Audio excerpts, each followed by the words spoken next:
Hi. Welcome back. Where and when are you listening from tonight? Maybe there's someone you can't stop thinking about.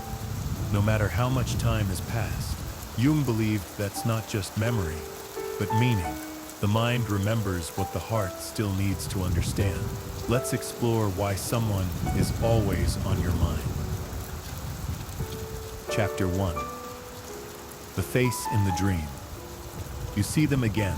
Their face drifts through your dream, like a half-remembered melody, not vivid, not detailed, but clear enough to stir something deep inside you. When you wake, you expect the image to disappear, as most dreams do.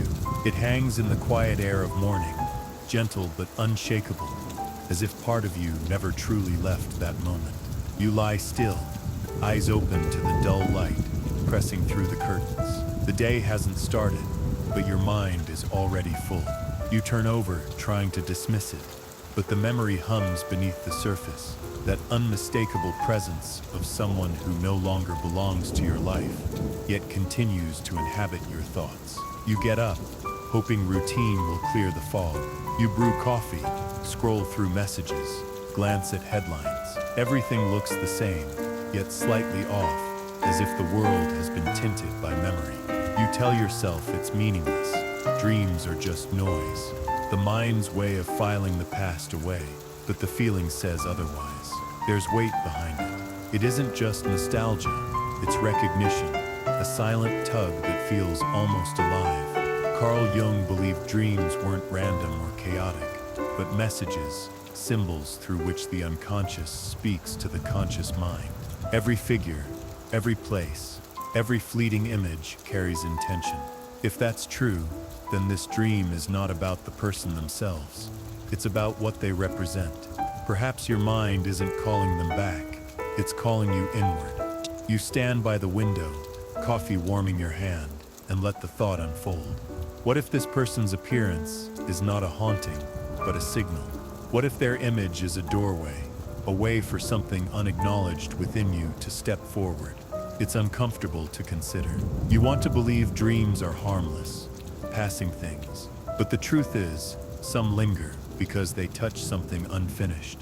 Jung once said, "Until you make the unconscious conscious, it will direct your life, and you will call it fate." Maybe this dream is part of that, a reminder of something unresolved that still shapes you. You think about how long it's been since you last spoke. Months, years. You've both moved on in your own ways, built lives that no longer overlap. And yet, here they are again, not as they were, but as your memory has kept them softer, quieter, almost sacred. The edges of the past blur into feeling. Why this person? Why now? You start tracing possible answers, but none feel right. Maybe it's because something in your present mirrors a time when they were close. Maybe it's because you're lonely in ways you don't want to admit. Or maybe it's not about them at all. Maybe it's about the part of you that existed in their presence. There are people who become mirrors for our becoming. Around them we see versions of ourselves that were half born, still forming. When they leave, that reflection disappears. But the longing doesn't. The mind remembers not only the person, but the feeling of being seen, of being understood in a way that few others ever managed. That could be why the dream returned. Not to remind you of what you've lost, but to remind you of who you were when you met them. Blood. The courage, the openness, the tenderness, all the things that surfaced then but might have gone dormant since. In Jung's view, every dream figure is a fragment of the dreamer. The faces we meet in that liminal space are parts of ourselves seeking dialogue. Sometimes they appear as people we love, sometimes as those we fear. But in both cases, they are messengers, asking us to listen. You take another sip of coffee and notice how the morning feels heavier than usual. Not sad, exactly. More like a quiet ache that doesn't know where to settle. The kind of feeling that makes you both restless and still. What do you do with a dream like this? Do you chase it, interpret it, write it down before it fades? Or do you let it go and risk missing what it meant? You remember how Jung described the psyche as a vast landscape, with consciousness as only a small clearing within it. Most of what moves us, love, fear, memory, obsession, comes from beyond that clearing. From depths we rarely visit. Perhaps last night, your dream opened one of those paths. The mind doesn't summon people without reason. When someone appears uninvited, especially someone long gone, it's often because they symbolize a lesson unfinished, a feeling that hasn't yet found form. Sometimes it's guilt, sometimes gratitude, sometimes longing that was never given language. You start to realize, maybe this isn't about them intruding on your peace. Maybe this is your mind inviting you to reconcile with yourself. The face you saw, calm, familiar, illuminated by the soft logic of dreaming, is a symbol, not a ghost. It doesn't want your attention for nostalgia's sake. It wants your awareness. It wants you to remember something that has nothing to do with that person's life, and everything to do with your own. What part of you went quiet when they left? What part of you has been waiting for permission to speak again? You think about the way you've grown since then, how your boundaries have sharpened, how your heart has learned to guard itself. You've called that maturity, and in some ways it is, but maybe a piece of that older softness wasn't weakness. Maybe it was a part of you that needs to return. Dreams often bring back what we've buried. They don't ask permission. They don't care about time. They appear when something beneath the surface begins to stir, when some fragment of the self is ready to re-emerge. So perhaps this dream is not a step backward, but a movement forward, one that passes through memory to reach understanding. You finish your coffee. The face still lingers, but differently now. It no longer feels like an intrusion. It feels like a reminder, one that isn't asking for longing, but for recognition. You think of Jung's idea of individuation, the process of becoming whole by integrating every part of the self, even those long forgotten. Maybe that's what's happening now. The dream is your psyche showing you a door, and that familiar face is simply the one holding it open. When you step through, the image may fade, but the part of you that needed to remember will remain, awake, alive, and finally seen. The dream wasn't about them. It was about you, about the parts of you that still dream, about the places where love once lived, and where understanding is beginning to take root. And so you start the day, quietly, deliberately, carrying the echo of a face that no longer belongs to the past, but to the present work of becoming whole. Chapter 2. The memory that won't leave. It happens in the quiet hours, when you're not trying to remember anything. You could be doing something ordinary, standing in line at a cafe, scrolling absent-mindedly through your phone, or reaching for a jar in the grocery aisle, when suddenly a sound, a scent, a flicker of light catches you off guard. And there it is again, that moment, that face, that feeling you thought had long faded. It slips through your consciousness like smoke, impossible to grasp and impossible to ignore. You tell yourself it's just memory doing what memory does, drifting in and out, harmlessly revisiting the past. But you know better, because this is not the soft nostalgia of an old photograph. This is sharp, alive, and far too vivid for comfort. It's as if your body remembers something your mind has been trying to bury.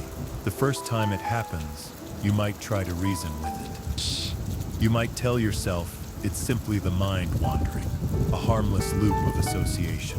But when it happens again, when the same face, the same voice, the same emotion arrives uninvited, you begin to wonder if there's something else beneath it. It's strange how the past has a way of disguising itself as the present, how a stray sound can reopen an entire chapter of your life.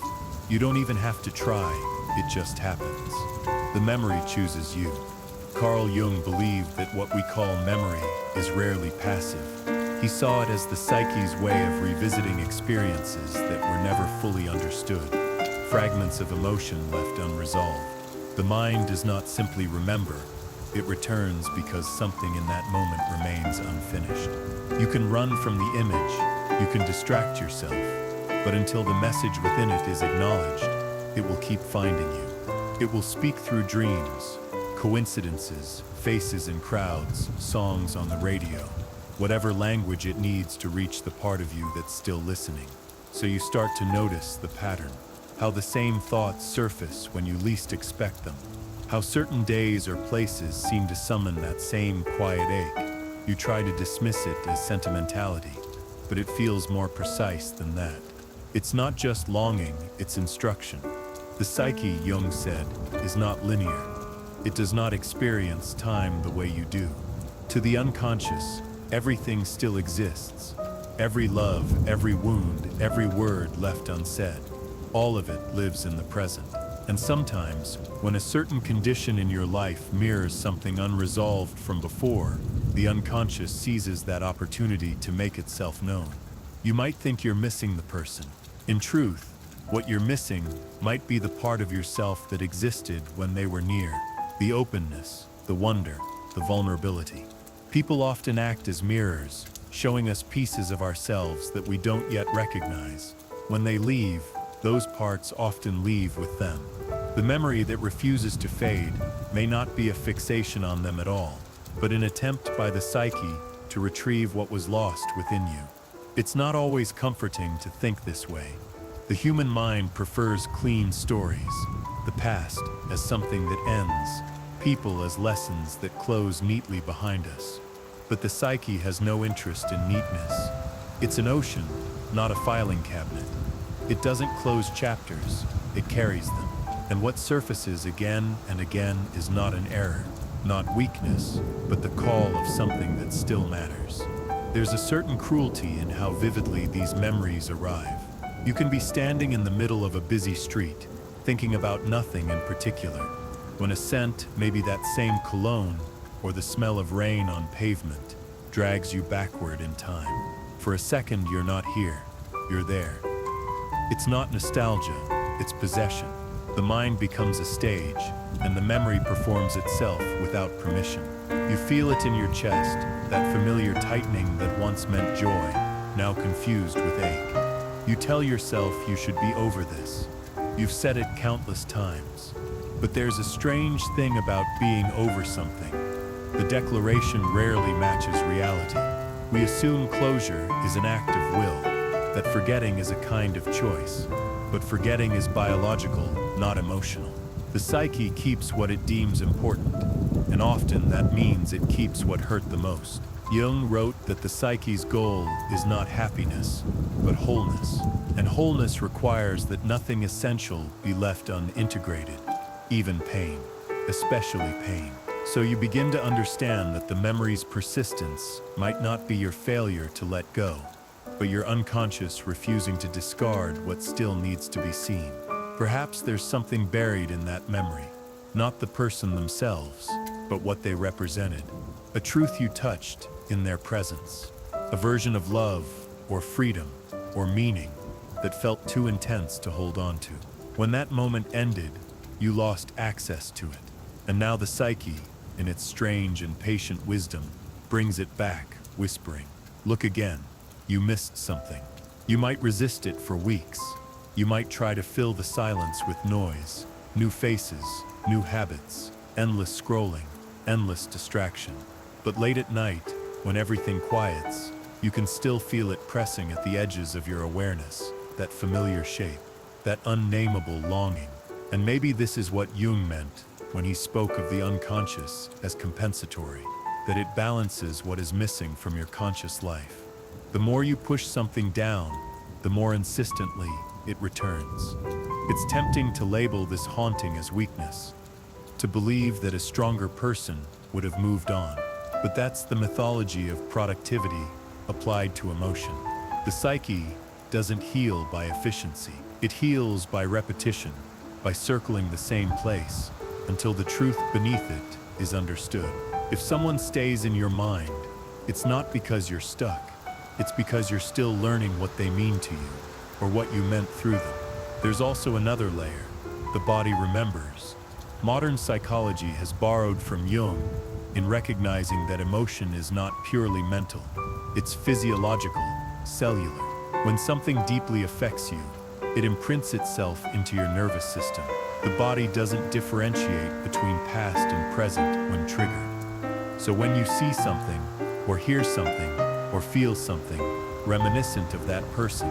The body reacts first, the stomach tightens, the breath shortens, the chest warms or aches, and the mind follows, interpreting that sensation as memory. What feels like remembering them might simply be your body re-experiencing its own sensitivity.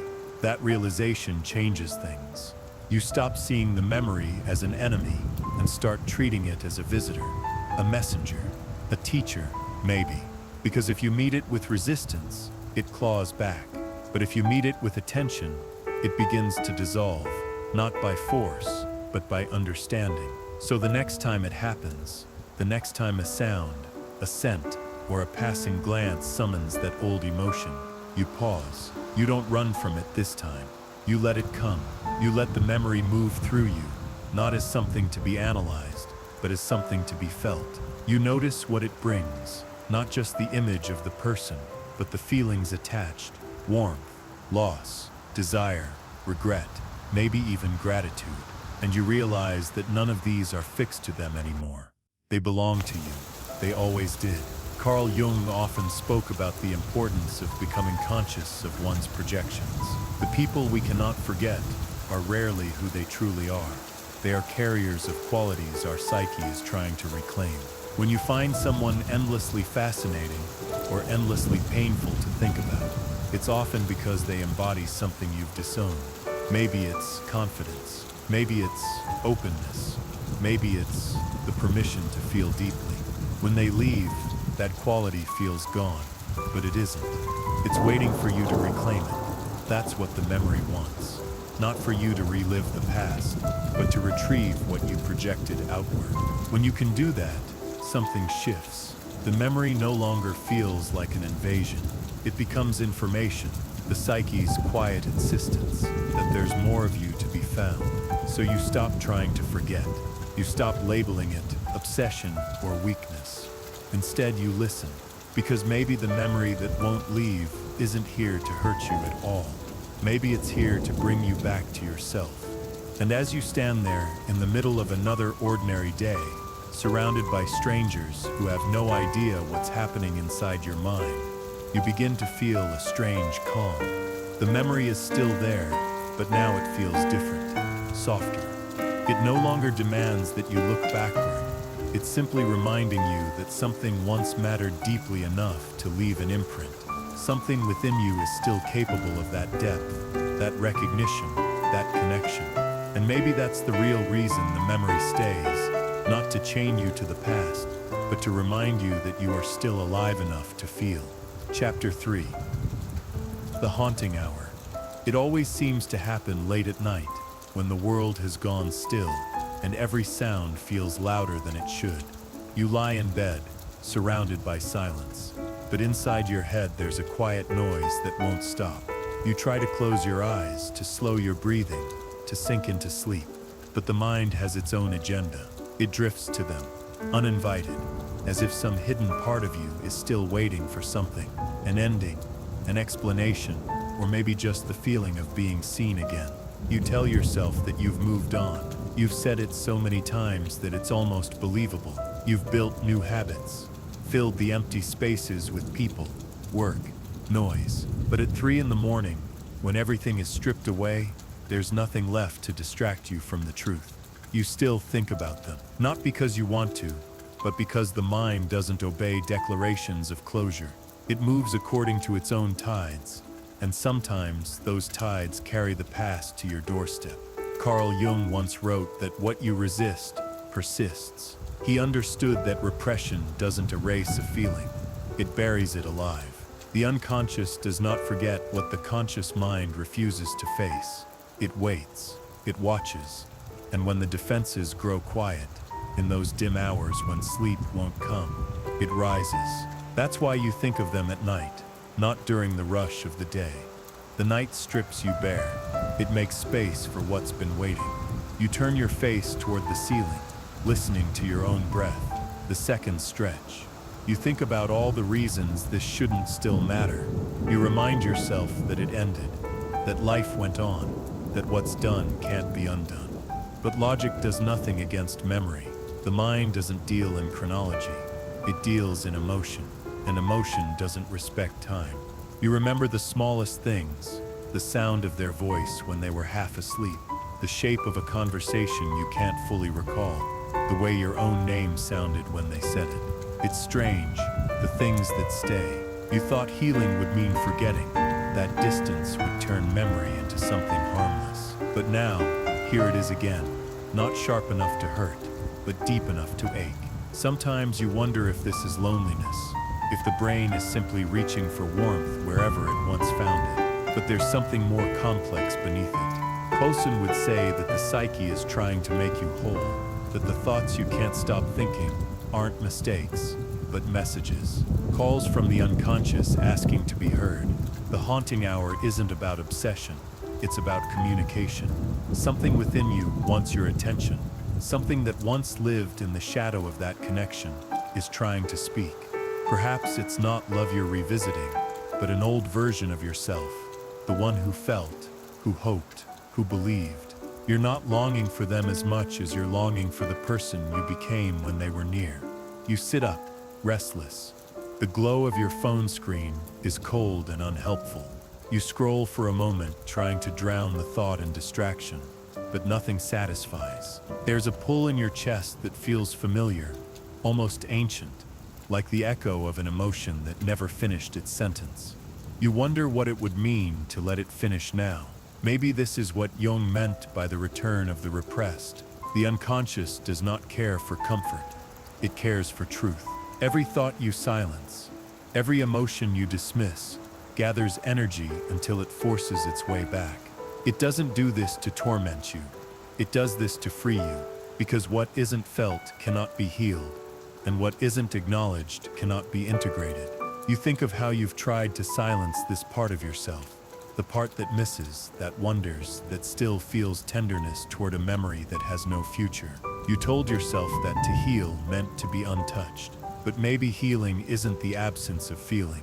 Maybe it's the willingness to feel without drowning. The clock ticks, and for once, you don't try to push the thoughts away. You let them come. You let the images pass through like weather. No judgment, no resistance. The ache softens when it's not fought. The memory doesn't vanish, but it loses its sharpness, as though it simply wanted acknowledgement, not analysis. In this stillness, you begin to understand that being haunted is not the same as being cursed. To be haunted is to be reminded of what has meaning, even if that meaning no longer fits your life. The mind doesn't replay the irrelevant, it replays the unfinished. So you lie back down and breathe. You realize that these quiet hours are not punishment. They are invitation, a chance to listen to what your daytime self avoids. Maybe this is what the unconscious does. It speaks through longing, through dreams, through those midnight visitations that feel like both wound and wonder. You might think you're remembering a person, but you're really remembering yourself, the part that once dared to love, to trust, to open without certainty. The part you've since outgrown, but never thanked. When you stop resisting, you see that the haunting isn't about going backward. It's about recovering what was lost along the way. Eventually, the exhaustion of feeling turns into calm. You know they will visit again, not as punishment, but as part of the quiet dialogue between your conscious and unconscious mind. You close your eyes, and instead of asking, "Why can't I stop thinking about them?" will you ask, "What are you trying to show me?" That's when the night softens. The face fades. The memory loosens its grip. You realize the haunting isn't a ghost at all.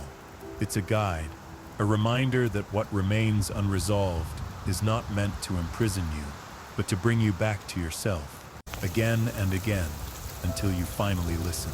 Chapter 4. The question. At some point, you stop pretending you don't notice it. The way certain faces linger longer in your thoughts than they should. The way random moments pull you back into conversations that ended years ago. You start to realize this isn't simply memory, it's something else, something deeper that refuses to be dismissed. You sit there, maybe late at night again, and you finally ask yourself the question you've been avoiding. Why does this person still live in my mind? You don't say it out loud, but the question echoes through you anyway, quiet and unrelenting. It's tempting to reach for the simplest answer, that you're still attached, that maybe you haven't healed, that some part of you just can't move on. But the more you think about it, the more that answer feels incomplete. You've been through heartbreak before, through loss, through endings that didn't leave this kind of trace. This feels different, not sharp, but deep, as though it comes from a place below language. Carl Jung once wrote that the psyche is not a machine that forgets, it's an organism that seeks meaning. The mind doesn't cling without reason. It holds on because something within you is unfinished.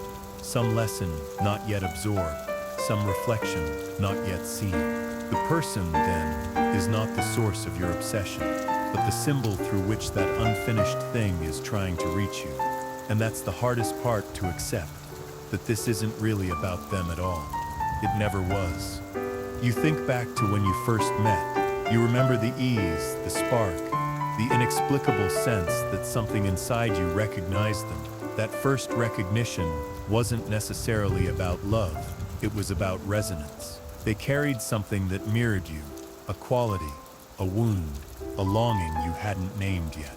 That's why you couldn't forget. When Jung wrote about projection, he described how the unconscious takes what's hidden within us and casts it outward. We see in others what we cannot yet see in ourselves. The admiration, the irritation, the longing, they all point to pieces of us that have been buried or neglected. So when someone occupies your thoughts long after they're gone, it may not be because of who they are, but because of who you were when you met them. It's disorienting, this realization. You want to believe that your thoughts are loyal to reality, that what you feel corresponds to something outside of you. But the mind plays by different rules. It transforms what it cannot process into symbols, then tries to bring them back into awareness. That's what memory does. It arranges people into mirrors. And maybe this is what the question is really asking. What is my mind trying to show me through them? You begin to examine the shape of your thoughts, what they focus on, what moments they replay. Are you remembering their kindness or your comfort in it? Are you remembering their voice or the silence it filled? Are you missing their presence or the version of yourself who came alive beside them? These distinctions matter because they start to reveal the truth beneath nostalgia. It's not that you can't let go of them, it's that you're not ready to let go of the reflection they once gave you. The thought is both freeing and unsettling. It means that closure doesn't come from forgetting, but from understanding. It means that peace is not found in the erasure of memory, but in the integration of what it reveals. You look at the clock. It's later than you thought. The world outside is silent again, the kind of stillness that feels almost sacred. You realize that this is what Jung meant by turning inward, the slow and often painful process of facing yourself without distraction. You start to see that the real work isn't about escaping your thoughts, but listening to them differently. Maybe the mind doesn't return to the past out of weakness. Maybe it returns out of devotion to bring back what you've left behind. The person you can't stop thinking about may simply be the vessel for that process. They were the doorway through which a certain part of you once entered the world, and now, even in their absence, the doorway remains open. The memory persists because you haven't yet walked all the way through. You take a deep breath. The question doesn't feel like torment anymore. It feels like guidance. You understand that forgetting isn't the goal. The goal is to understand why remembering still matters. And so the next time the thought of them appears, as it will, softly and without reason, you meet it not with resistance, but with curiosity. You ask again, not why can't I stop thinking about them, but what part of me is still trying to speak through this memory. That's when the question begins to change shape. It's no longer about loss, it's about recognition. The quiet discovery that what feels like longing might really be your own self calling you home. Chapter 5. The mirror. There comes a point when you stop asking why they linger and start asking what they represent. The thought no longer feels like intrusion. It feels like reflection. You begin to suspect, that the person who appears again and again in your mind isn't there because of who they are, but because of what they show you about yourself. It's unsettling at first. This idea that memory might be less about the past and more about the present, less about someone else and more about your own unfinished becoming. Carl Jung called this projection. He believed that our minds constantly cast fragments of the unconscious onto the people around us. The qualities we admire, the traits we despise, the emotions we cannot explain, they are all reflections, not of them, but of us. We see in others what we have yet to recognize or accept within ourselves. Every person who moves us deeply, whether through love or pain, carries a part of our own psyche that's been waiting for acknowledgement. You think back to the ones who've left the strongest impressions, the ones who lifted you and the ones who broke you open. They seem so different, yet perhaps they were all mirrors, each reflecting a piece of you that needed to be seen. The one you loved may have reflected your capacity for tenderness, the one who hurt you, your hidden vulnerability. Even the one who frightened you might have mirrored the strength you'd buried beneath fear. It's difficult to accept that the story has always been a dialogue with yourself. The human heart prefers simpler explanations, that someone's kindness changed you, or their cruelty scarred you. But the deeper truth is that both love and hurt illuminate what already lives within you. You cannot be wounded by what you do not already hold. You cannot be inspired by what you do not already contain in seed form. When Jung spoke of projection, he didn't mean it as accusation, but as invitation. He saw it as the psyche's natural method of growth. We project so that we can see ourselves outside of ourselves.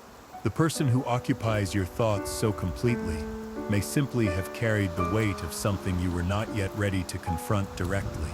A longing, a wound, a potential. They arrived as mirror and messenger, and once that message is understood, their image begins to fade. You start to notice the subtle patterns that support this. The things you admired in them are often the things you deny in yourself. Their certainty, their openness, their ease with emotion. The things that irritated you were perhaps qualities you feared possessing: impulsiveness, confidence, vulnerability. What you once called attraction might have been recognition. What you called resentment might have been envy disguised as judgment. The thought unsettles you. It reorders the story you've been telling. Maybe they weren't a mystery to solve, but a reflection to study. And maybe your lingering attachment is not a sign of weakness, but of unfinished learning. The mind holds onto mirrors until it has seen what it needs to see. You remember how clear everything felt at the beginning, how their presence seemed to pull you into focus. You didn't understand it then, but that's what projection does. It intensifies life. It paints the world in color, gives shape to what was once invisible. You were never just falling for them. You were falling into your own reflection. As you think about this, you begin to see the gentleness in Jung's philosophy. He never blamed the heart for its attachments. He understood that projection is not failure. It's how the unconscious brings you closer to wholeness. Each person you've ever loved, hated, envied, or mourned has carried a piece of your own potential across the threshold of awareness. The attraction fades not because the connection dies, but because you've reclaimed what was yours. There's relief in that thought. You realize you don't have to fight the memory anymore. You don't have to label it as obsession or weakness. You can meet it as teacher. Every time their image arises, you can ask, "What are you showing me now?" And each time, the answer may be different. Sometimes tender, sometimes uncomfortable, but always meaningful. This is what Jung meant by individuation, the lifelong process of integrating the many parts of the self into a coherent whole. The people who haunt you are part of that process. They hold up the mirror until you can bear to look. They vanish not when you forget them, but when you finally see yourself clearly, you close your eyes and picture the mirror between you. You no longer see them standing on the other side. You see the reflection shifting, the features changing, becoming yours. The distance that once defined the two of you begins to dissolve. The memory doesn't disappear, but it softens, becoming translucent, weightless, You understand now that remembering them isn't about holding on. It's about integration. They were the language your unconscious used to say something you could not yet say to yourself. And that language, however painful, was necessary. So when their face appears again, in a dream, in a passing thought, in the dim half-light of morning, you no longer recoil. You simply look. You let the mirror show you what it will, and then you let it fade. Because what was once theirs has always been yours. And what you see now, finally, is not them, but the reflection of a self coming into wholeness. Chapter 6. Projection. You begin to notice how your thoughts rearrange the past, how they select and shape memories until they become stories that fit the emotion you still carry. It's strange. You know this person is gone. You know life has continued, and yet your mind keeps bringing them back as if they are still relevant to the present. You replay small details, the curve of a gesture, the rhythm of a sentence, the stillness between words. You catch yourself searching for meaning in moments that, at the time, felt unimportant. It's as though the psyche refuses to accept that something ended without a full understanding of what it was.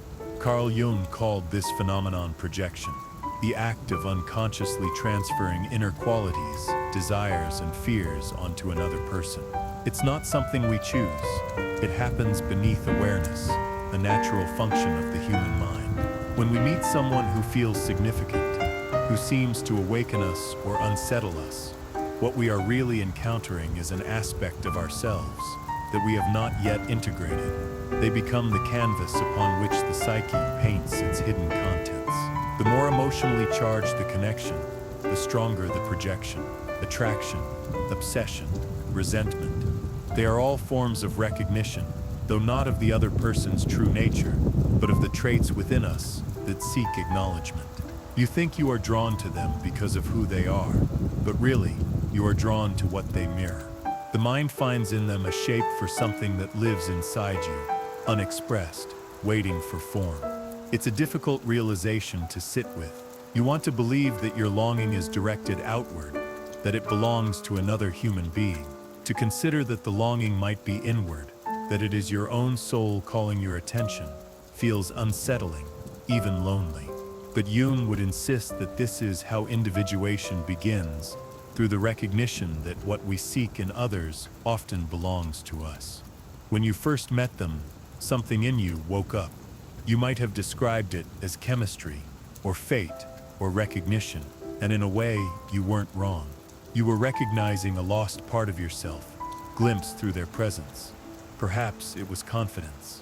Perhaps it was freedom. Perhaps it was a sense of being seen without effort or disguise. Whatever it was, it made you feel whole, not because they completed you, but because they reminded you of a completeness that already existed within you, but had been forgotten. As the connection deepened, so did the projection. You began to assign meaning to every gesture, every silence, every look. Their smallest actions carried emotional gravity, because they weren't just their actions anymore. They were the movements of your own psyche reflected back at you. When they smiled, it felt like acceptance of your entire being. When they withdrew, it felt like rejection of your worth. You didn't just love them, you experienced yourself through them. Jung often wrote that love and projection are difficult to separate. In the beginning, love is projection, the mind's way of seeing possibility through another person. But for love to mature, the projection must eventually dissolve, and the qualities we once saw in the other must be reclaimed as our own. If the projection remains unconscious, the relationship becomes distorted. We expect the other person to hold our light and carry our shadow, to fulfill roles they never agreed to play. And when they fail, as they inevitably must, we feel betrayed, not because they changed, but because our image of them could no longer hold the weight of our unconscious expectations. When the relationship ends, the projection doesn't vanish instantly. The energy that once flowed outward turns inward, seeking a new outlet. That's why you still think about them long after their absence should have lost its sting. The psyche continues its work, still trying to integrate what was disowned. The image of them lingers not as reality, but as symbol, the living representation of what you need to reclaim. You start to see this in subtle ways, the things you admired most in them, their confidence, their ease, their creativity, are the very qualities you've doubted in yourself. The things that irritated you, their stubbornness, their intensity, their unpredictability, are qualities you repress or fear expressing. In this light, your emotional attachment becomes less about romance and more about inner reconciliation. They embodied both your aspirations and your denials. It's humbling to realize how little of your perception was about who they actually were. You remember arguments that now seem senseless, moments of misunderstanding that were never about the surface issue. What you were really negotiating was the balance between your conscious self and your unconscious contents. You weren't fighting them, you were fighting your own shadow, externalized and misunderstood. As painful as it sounds, this recognition brings relief. Because if the attachment is projection, then it isn't endless. It isn't a curse or a flaw, it's a process.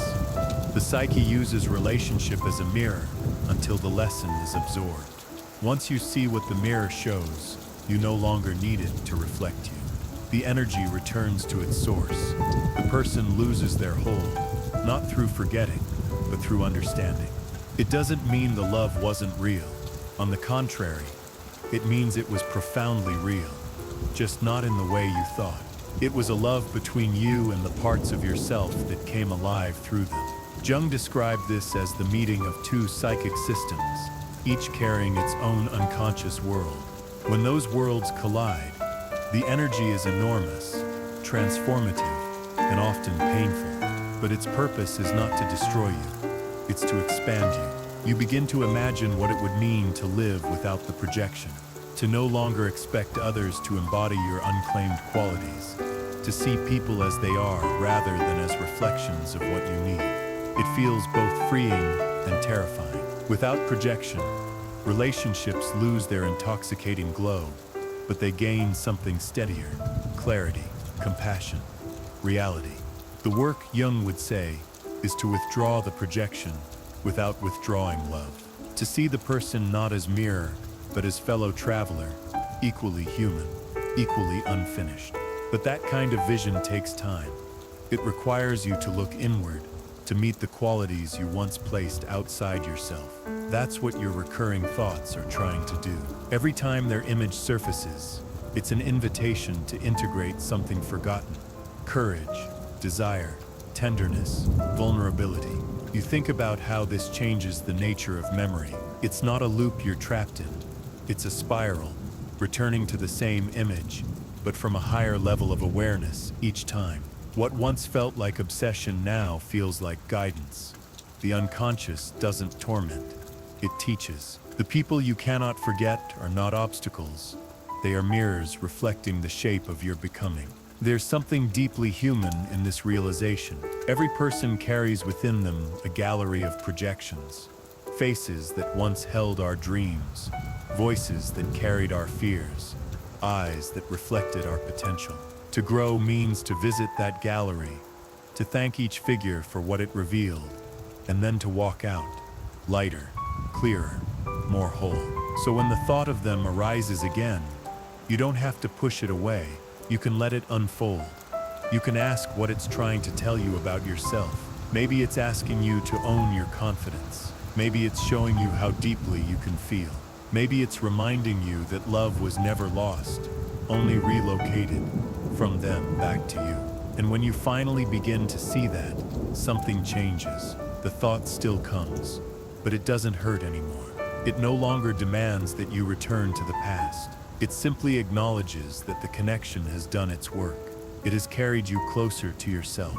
Projection is not a flaw of love. It is the beginning of understanding. Through it, we fall into others, but ultimately, we fall toward wholeness. Every person who stays in your mind long after they've left your life is a guide disguised as memory. They stay only as long as it takes for you to see what was always yours: the strength, the depth, the tenderness that once needed another face to be recognized, but now belongs fully, quietly, eternally to you. Chapter 7. The Ghost of Unfinished Feelings. There are moments when you think you've healed, when the past feels far enough behind you that it can't touch you anymore. You tell yourself that time has done its work, that distance has sealed the wound, that you have become someone new. But healing is not a straight line. It's a circle that keeps returning to the same center until understanding finally takes root. And so, without warning, you find yourself thinking about them again. Not because you want to, but because something inside you has decided that the story is not finished. It begins subtly, almost innocently. A memory surfaces, something small like the way they once said your name, or how the light looked on the day you met. At first, it feels harmless, like nostalgia, but the memory grows roots. It stays through the day, humming quietly beneath everything you do.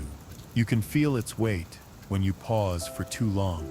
You try to ignore it, to bury it under work or conversation, but it clings to the edges of your awareness like fog. The more you resist, the more present it becomes. It's frustrating, this strange return of emotion you thought you had already processed. You analyze it, you argue with it, you tell yourself it's ridiculous, yet something in your chest still tightens. Something still feels unresolved. Jung would say that this is the psyche's way of speaking, not through logic, but through recurrence. When a thought or emotion keeps coming back, it means there is energy trapped within it, something that hasn't been fully integrated into consciousness. The mind, in its quiet wisdom, does not allow us to abandon unfinished business. It waits until we are ready to understand. You think of the relationship as a book you've already closed, but the unconscious doesn't believe in endings. It treats every important connection as a thread in the ongoing weave of your becoming. Even when a chapter ends outwardly, the inner dialogue continues. That's why people from our past reappear in dreams, in moments of silence, in those sudden bursts of remembering that feel almost physical. The psyche is reweaving what was torn. You wonder sometimes if you miss them, or if you miss who you were when they were around. Memory tends to blur those distinctions. When you look back, you don't see them as they were. You see them as the vessel that once carried a particular version of you. You remember how it felt to be open, hopeful, unguarded, how your laughter came easier, how time seemed to hold its breath in their presence. It's not the person that lingers, but the emotional landscape they awakened. Jung believed that each significant encounter brings to the surface a part of ourselves that has been waiting for recognition. When that encounter ends, we often mistake the loss of that part for the loss of the person.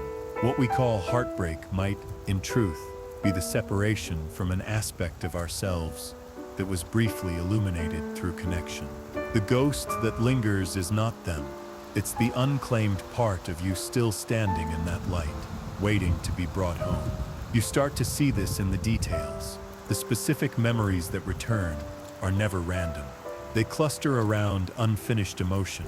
You might remember a conversation that ended too soon, an apology that was never spoken, a moment when you held back what you truly wanted to say. These fragments aren't torment, they are invitations. The psyche revisits them so that you can see them from where you are now, not to relive the past, but to release it properly. There's a concept in Jungian thought called psychic completion. It's the idea that the mind seeks wholeness through closure, not the closure of forgetting, but the closure of meaning, until a significant experience has been fully understood and integrated. It remains active in the unconscious, sending signals through dreams, images, and recurring thoughts.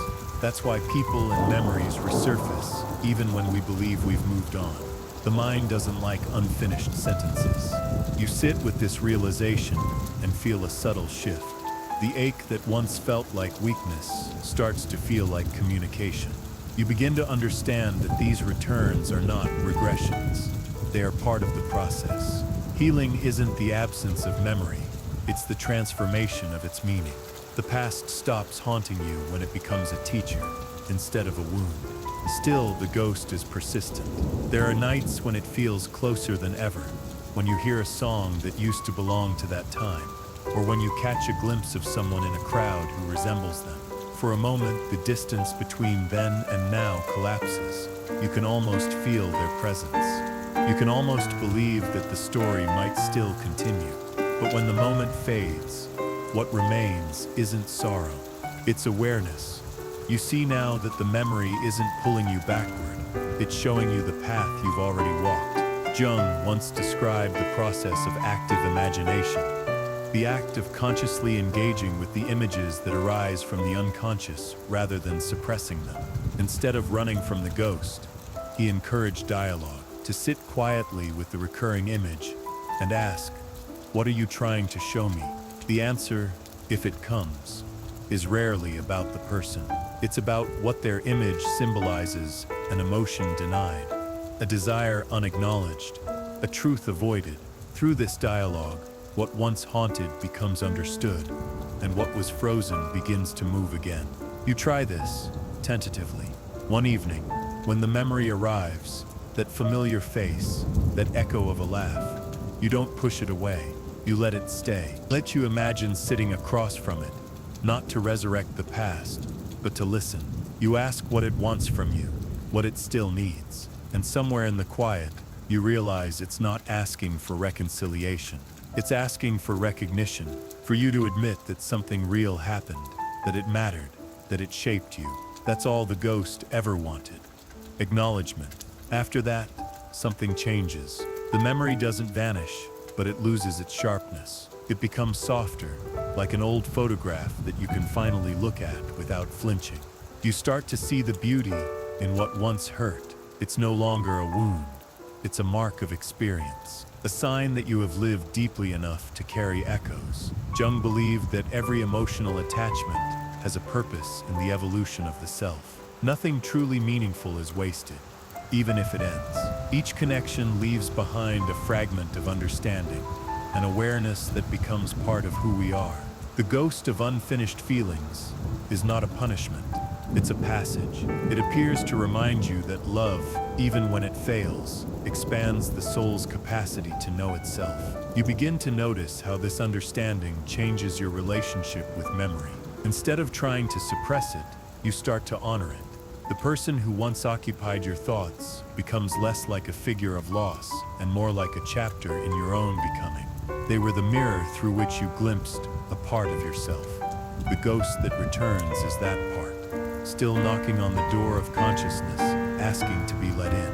You breathe, and for the first time, the air feels lighter. You no longer see the haunting as a sign of weakness. You see it as an act of care, the psyche's way of tending to what was left unattended. The past is not trying to trap you. It's trying to free you from the loop of avoidance.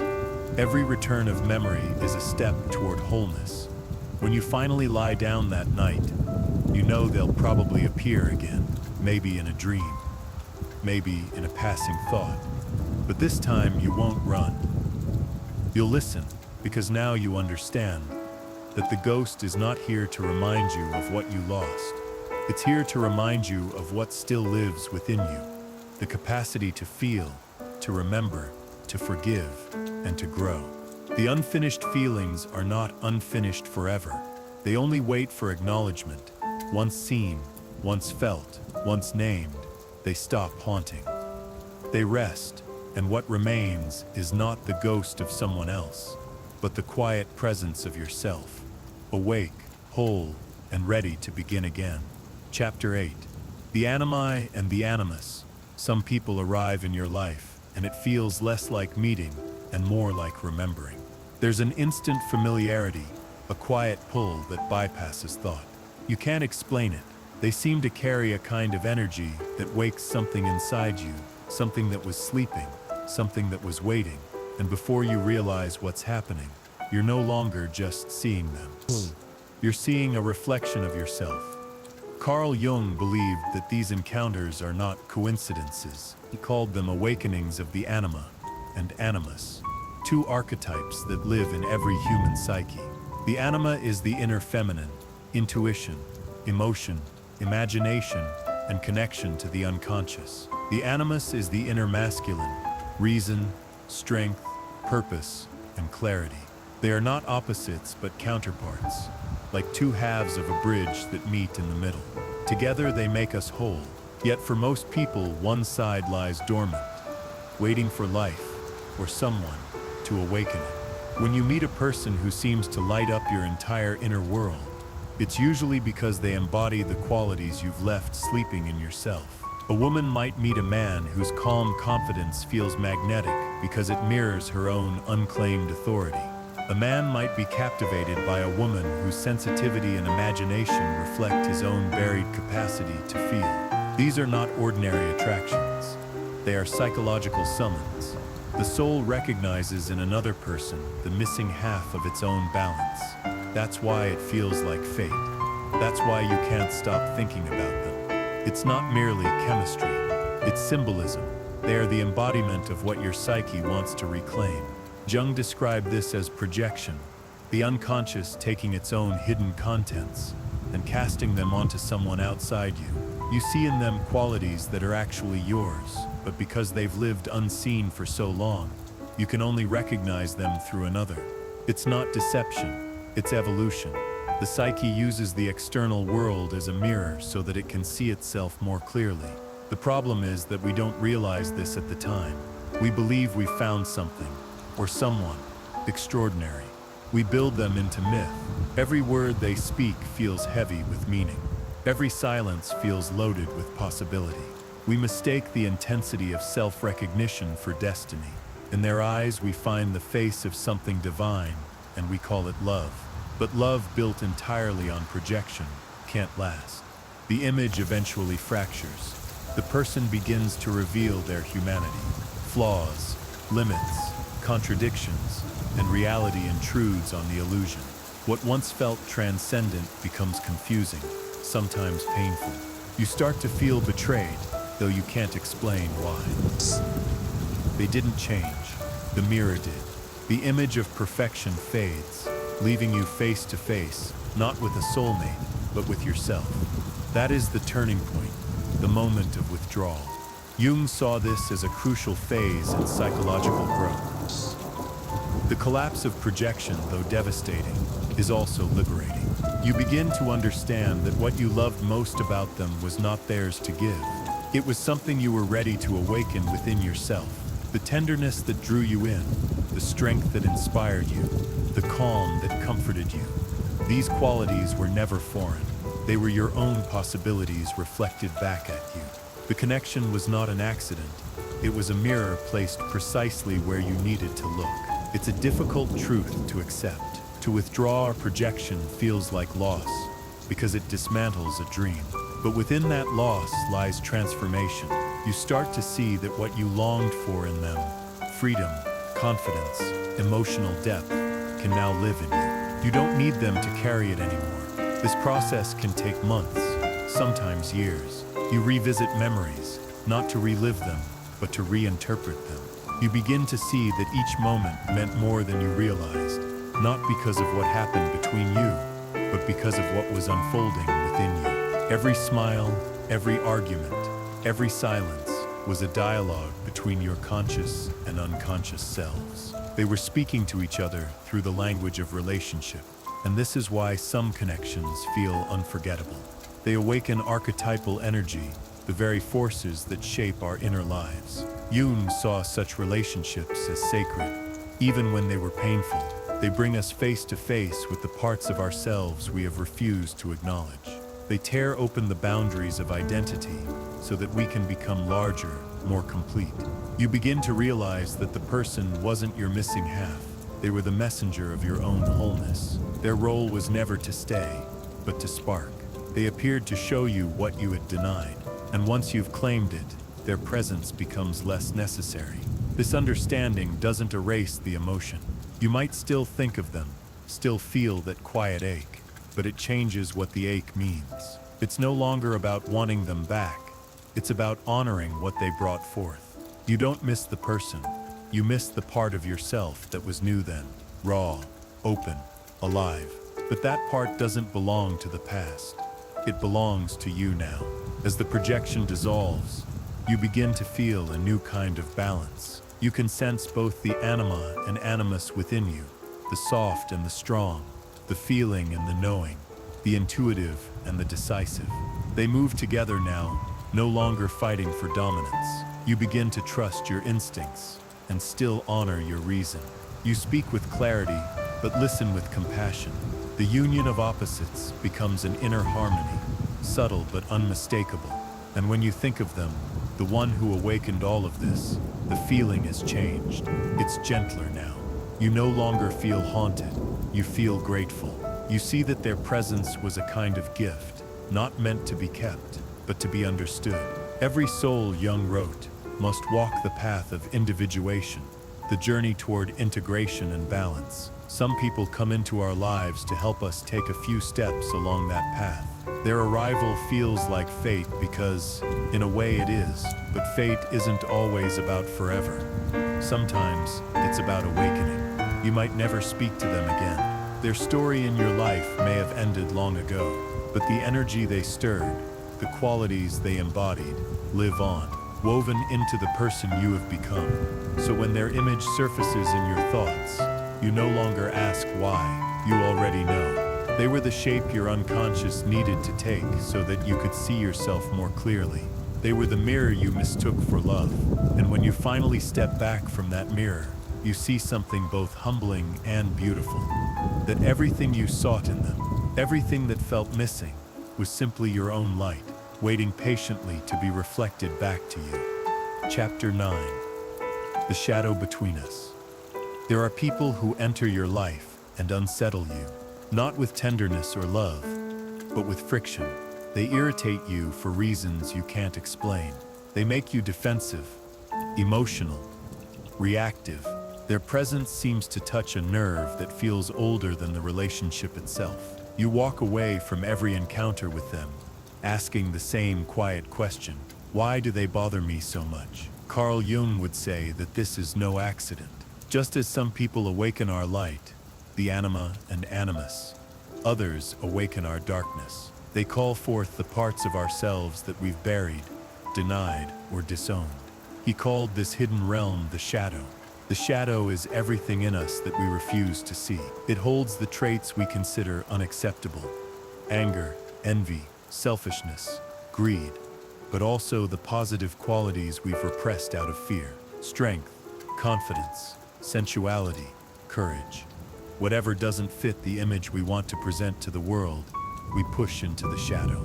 It doesn't disappear though, it waits. And when someone mirrors that hidden part back to us, it rises. That's why you can meet someone and feel an immediate, disproportionate reaction. Maybe they're too loud, too bold, too opinionated, and you tell yourself you simply dislike them. But if the reaction lingers, if you find yourself thinking about them long after they've left the room, it's rarely about them. It's about what they represent. The psyche uses other people as screens for its own unacknowledged material. You might tell yourself, I could never be like that. But your intensity betrays the truth, that some part of you already is. The things you condemn in others often point to traits you've buried in yourself. Jung once said, everything that irritates us about others can lead us to an understanding of ourselves. The shadow doesn't come to punish you, it comes to complete you. Imagine this: a person who constantly seeks attention. Plus they talk loudly, dress boldly, and seem to occupy every space they enter. You feel annoyed by their presence, maybe even judgmental. Yet beneath that irritation might lie something deeper. Perhaps envy of their freedom, resentment of your own restraint, or discomfort with your unexpressed desire to be seen. Your reaction reveals the fault line between who you are and who you're afraid to be. The shadow often makes itself known through strong emotion: anger, attraction, jealousy, or fear. These feelings are messages from the unconscious. They tell you that something within you is trying to surface. When you suppress them, they grow stronger. When you examine them, they lose their power and begin to transform. This process isn't easy. Facing your shadow means letting go of the illusion that you are only good, kind, or enlightened. It means accepting that you are human, capable of both creation and destruction, love and cruelty. Jung believed that the goal of life is not to become pure light, but to become whole, and wholeness requires embracing the darkness too. When someone triggers your shadow, you have two choices: project it outward or integrate it inward. Projection is the easier path. You blame, criticize, distance yourself. You tell yourself the problem lies with them. Integration is harder. It asks you to pause, to look at what's really being mirrored back. It asks, what part of me is reacting here? What am I refusing to see? This question can be life-changing. You start to realize that every difficult person you've encountered has been a teacher. Each of them has illuminated a piece of your inner landscape. The friend who betrayed you showed you your fear of vulnerability. The rival who outshined you revealed your buried ambition. The lover who left you exposed your dependency. Every emotional wound is a doorway into deeper awareness. You begin to see how relationships become arenas for transformation. They are not just about connection or companionship. They are about revelation. We meet ourselves through others, our beauty through admiration, our wounds through conflict, our potential through projection. And sometimes the people who disturb us the most are the ones who bring us closest to self-knowledge. But there is a delicate balance. Integrating the shadow doesn't mean excusing harmful behavior or tolerating mistreatment. It means separating the external event from your internal response. You can acknowledge what someone has done while still asking what their presence revealed about you. You can draw boundaries without shutting down awareness. The work is uncomfortable. The ego resists it. It prefers a simple narrative that we are victims or heroes, not both. But Jung believed that growth begins the moment we stop dividing the world into good and evil, them and us, light and dark. The moment we say, this too is me, we reclaim a lost piece of our wholeness. You start to notice changes. The people who once triggered you no longer hold the same power. You can see their behavior clearly, without the charge of projection. You begin to respond instead of react. What once felt like conflict now feels like information.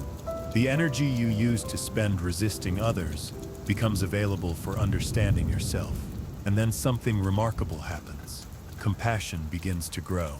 When you recognize your own shadow, you start to see the shadows in others not as threats, but as symptoms of the same human condition. You realize that everyone is carrying something unseen, something they're not proud of, something they're still learning to face. That realization softens judgment. It turns irritation into empathy, distance into understanding. This doesn't mean you stop protecting your peace, but it means that you no longer fight the reflection. You no longer need to prove your goodness by rejecting your darkness. You can hold both. You can say, yes, I too have anger. I too crave attention. I too fear rejection. And that doesn't make me unworthy. It makes me real. Over time, you realize that the shadow isn't an enemy. It's a reservoir of passion, creativity, instinct, and truth. Every quality you repress becomes stored energy, waiting to be reclaimed. When you integrate it, that energy returns to you. You become fuller, freer, more alive. You might even begin to thank the people who once disturbed your peace. They were mirrors too, just like the ones you loved. They forced you to see what comfort would have kept hidden. They walked into your life, not to ruin your balance, but to show you where it was missing. And so the next time someone unsettles you, when a stranger's words sting, or a friend's confidence feels like arrogance, or a rival's success burns, you'll know what to do. You'll pause, you'll breathe, and instead of asking, what's wrong with them, you'll ask, what is this showing me about myself? That question is the bridge between the conscious and the unconscious. It turns discomfort into discovery. It transforms the shadow from a source of shame into a source of strength. Because in the end, the people who stay on your mind, whether through love or conflict, are all messengers. Some carry your light, some carry your darkness, but all of them, in their own way, are trying to lead you back to yourself. Chapter 10.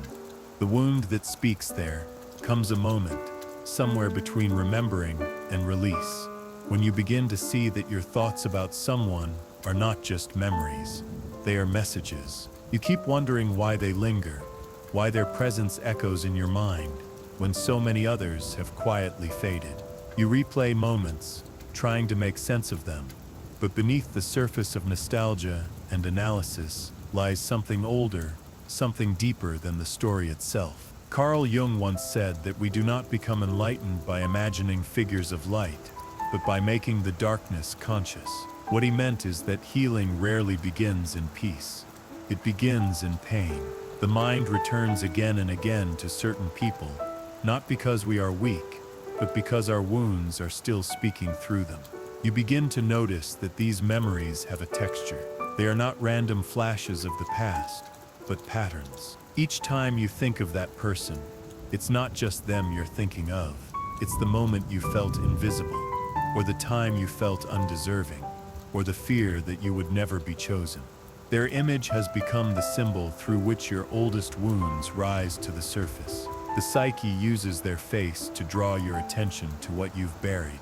At first, this realization feels cruel. It's easier to believe that the heart aches because of love, not because of trauma. But when you look closely, you can see that what hurts most is not the person's absence. It's what their absence represents. The feeling of being forgotten, dismissed, unimportant. The ache is older than them. They just happened to touch the place where it was hiding. You might remember the beginning of that connection, the warmth, the safety, the sense of being seen. It felt healing, even holy, but healing is rarely straightforward. When someone meets a part of you that's been neglected for too long, it awakens both joy and fear. You start to hope that they'll keep healing you just by being near. When they withdraw, or when the relationship ends, it feels like the wound has reopened. But in truth, it was only ever your wound. They were never the cause, only the mirror. Jung called this dynamic the complex. A cluster of emotions, images, and experiences centered around a wound in the psyche.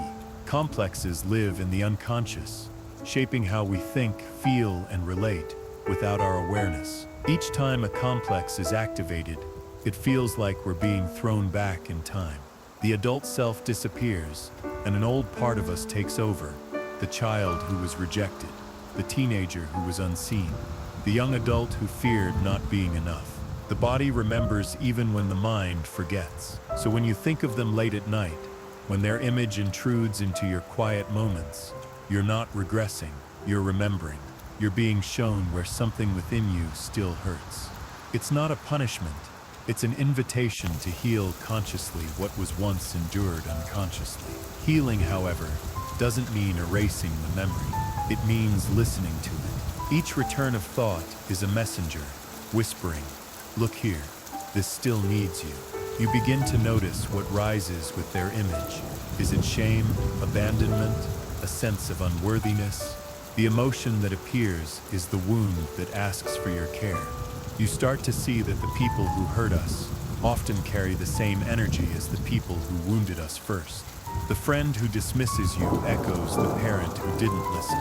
The partner who withdraws reflects the caregiver who withheld love. Life keeps offering mirrors until you finally recognize the pattern. It is not repetition for cruelty's sake. It's the psyche's way of trying to resolve what was left unfinished. At first, this feels heavy. It's difficult to accept that your deepest ache might not even belong to the person you've been remembering. But slowly, the idea becomes freeing. If they were only the trigger, then your healing no longer depends on them. You don't need their apology, their return, or their understanding to find peace. You only need your own attention. You begin to treat your mind differently. Instead of resisting the memories, you start to listen. You ask, what is this really about? Sometimes the answer comes in a feeling, a deep loneliness that predates the relationship. Sometimes it comes as insight, a realization about how much you've been living to earn love rather than to receive it. Each time something shifts, the pain starts to loosen its grip. This is the work Jung called active imagination, entering into dialogue with the images that arise from the unconscious. When someone keeps appearing in your thoughts, You can imagine sitting across from them, not to relive the past, but to listen to what the symbol of them is trying to express. Maybe it tells you you're still afraid to be alone, or you still believe love must be earned. Whatever emerges, you don't judge it. You simply witness it. The act of witnessing transforms the wound. The energy that was trapped in repetition begins to move. The mind no longer needs to summon their image to get your attention. You've learned to listen without the ghost, and that's when a deeper compassion begins to grow, both for yourself and for them. You start to see how everyone, in their own way, acts from their wounds. The person who hurt you was likely reacting from their own history, their own fear. Understanding this doesn't excuse the pain, but it softens its edges. You realize that the chain of hurt doesn't have to continue. It can end with awareness. The more you work with the wound, the more it changes shape. It stops feeling like a weakness and begins to feel like a source of depth. You understand yourself better. You become gentler, more intuitive. You can hold complexity without collapsing under it. What once broke you now becomes your insight. Jung called this turning wounds into wisdom. You may still think of them from time to time, perhaps when a familiar song plays, or when a place reminds you of a shared moment. But now the thought feels different. It doesn't burn, it breathes. You feel gratitude, even if the story ended painfully, because you see now that their purpose was never to stay. Their purpose was to reveal the wound so that you could finally tend to it yourself. And that, perhaps, is the quiet grace hidden in heartbreak. The people who leave a mark on your mind are not signs of your weakness. They are catalysts. They bring the unconscious to the surface, where healing can finally begin. You realize at last that the wound that speaks is not your enemy. It is your teacher. It reminds you where love still needs to be offered. This time, not to them, but to yourself. So when their face appears again in your thoughts, you don't fight it. You let it speak. You listen. And then you answer, not with longing, but with understanding. Because now you know what the wound has been trying to say all along. You are ready to heal. Chapter 11. The Mirror of Repetition. There's a strange rhythm to the way life repeats itself. You meet new people, walk into new rooms, begin new stories, and yet somewhere beneath the surface, the same emotional patterns keep resurfacing. The same kind of attraction, the same kind of disappointment, the same kind of ache. You tell yourself it's coincidence or bad luck, but if you look closer, you begin to sense something more deliberate at work. The psyche, Jung would say, is repeating itself not to punish you, but to teach you. Each time you find yourself caught in a familiar emotional loop, the same longing, the same fear of abandonment, the same pull towards someone who feels both magnetic and dangerous. It is the unconscious returning to the scene of the lesson. You are not failing to move forward. You are being invited to understand what was left unresolved. When you meet someone who feels instantly familiar, it's rarely because you've known them before in the literal sense. It's because they awaken a pattern that already lives within you. You recognize not them, but the emotional atmosphere they create. The same dynamic you've experienced before, often many times. It's the warmth followed by withdrawal, the idealization followed by disillusionment, the closeness followed by distance. Each time, you swear you'll choose differently. Each time it feels as if something larger than your will is pulling the strings. Jung called this process recurrence, the way unresolved psychological material returns to consciousness through new experiences, disguised as fate. The unconscious, he wrote, does not rest until it is made conscious. It speaks in symbols, in coincidences, in the patterns that define our relationships. We think we're meeting new people, but in a deeper sense, we're meeting the same unhealed parts of ourselves through new faces. This is the mirror of repetition. It doesn't just show you who others are, it shows you who you have been. At first, it feels cruel. You ask yourself, why am I always drawn to people who can't stay? Why do I keep giving too much? Why does every ending feel like the same story told with different words? The answer is rarely in the other person. It lies in what they represent. The psyche gravitates towards situations that echo its deepest themes, because only through repetition can the wound be understood, reinterpreted, and finally released. Imagine a child who was never truly seen. They grow into an adult who finds themselves drawn, again and again, to people who overlook them, not because they want to be invisible, but because a part of them still hopes that this time being unseen will finally lead to being seen. The repetition is not self-sabotage. It's the psyche trying to rewrite its own history. But the rewriting can only happen when awareness enters. Until then, the same pattern will continue, changing faces but not form. Jung believed that what remains unconscious will appear in our lives as fate. Once we recognize the pattern, it begins to lose its hold. The lesson shifts from being lived to being understood. You start to see this more clearly when you reflect on your own past. The people who once felt like accidents begin to line up like chapters in a coherent story. The friend who betrayed you, the partner who left without explanation, the one who made you feel both seen and unsafe. They were all playing roles written by your own unconscious narrative. Not villains, not saviors, but mirrors.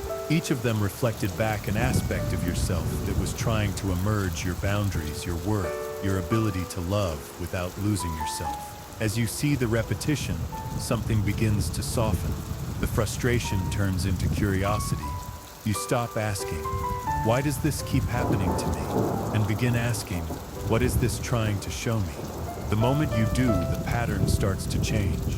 Consciousness breaks the cycle, but awareness alone is not enough. The lesson must be lived differently.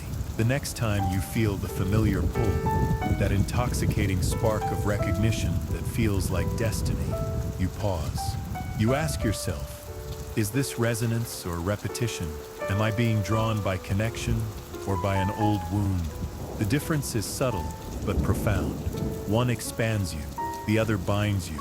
This pause, this small act of reflection, is how fate becomes choice. It doesn't mean you stop loving or that you avoid connection. It means you enter relationships with your eyes open, aware of what's yours and what isn't. You stop expecting others to heal what was broken before they arrived. You stop casting them as saviors or villains in a story that began long before them. You let them be who they are, another person, not a projection. When you begin to live this way, relationships change. When you begin to live this way, relationships change. They become clearer, less charged with unconscious expectation.